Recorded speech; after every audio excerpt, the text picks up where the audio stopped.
राज्यसभा चुनाव का परिणाम सभी के सामने आ चुका है, जिसके बाद कहीं पर जीत का जश्न मनाया जा रहा है तो कहीं पर हार की निराशा छाई हुई है।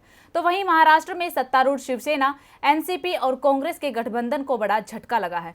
हार के बाद सत्तारूढ़ गठबंधन ने चुनाव आयोग पर कई तरह के आरोप भी लगाए हैं। देखिए रिपोर्ट। महाराष्ट्र में राज्यसभा चुनाव में शिवसेना, राष्ट्रवादी कांग्रेस पार्टी और कांग्रेस के गठबंधन को बड़ा झटका लगा है, क्योंकि केंद्रीय मंत्री और बीजेपी उम्मीदवार पीयूष गोयल 48 वोट हासिल करने में कामयाब रहे।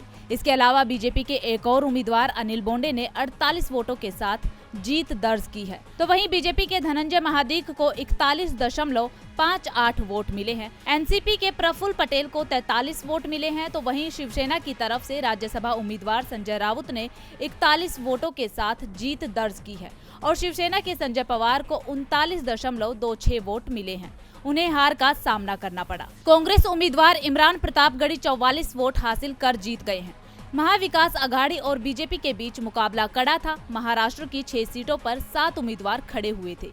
छठी सीट के लिए शिवसेना के संजय पवार और बीजेपी के धनंजय महादीक में कांटे की टक्कर थी, लेकिन इस सीट पर सीएम उद्धव ठाकरे अपने उम्मीदवार को जिताने में नाकाम रहे हैं, जिसके बाद गठबंधन ने चुनाव आयोग पर भारतीय जनता पार्टी का पक्ष लेने का आरोप भी लगाया है और महाविकास आघाड़ी के नेताओं ने चौथे उम्मीदवार की हार के लिए भी चुनाव आयोग को ही जिम्मेदार ठहराया है।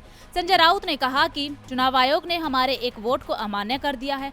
हमने 2 वोट को लेकर विरोध किया था, लेकिन उस पर कोई भी कार्रवाई नहीं की गई। चुनाव आयोग ने बीजेपी का साथ दिया है। इसके अलावा महाराष्ट्र के कैबिनेट मंत्री जयंत पाटिल ने कहा कि चुनाव आयोग के फैसले से हम खुश नहीं हैं। एमवीए कानूनी राय लेगा और फिर आगे की कार्रवाई तय करेगा। बता दें कि बीजेपी और शिवसेना दोनों ने क्रॉस वोटिंग होने और वोटों को अयोग्य ठहराने की मांग करते हुए चुनाव आयोग से शिकायत की थी, जिस कारण 8 घंटे की देरी से काउंटिंग शुरू हुई थी। डीबी लाइव की रिपोर्ट।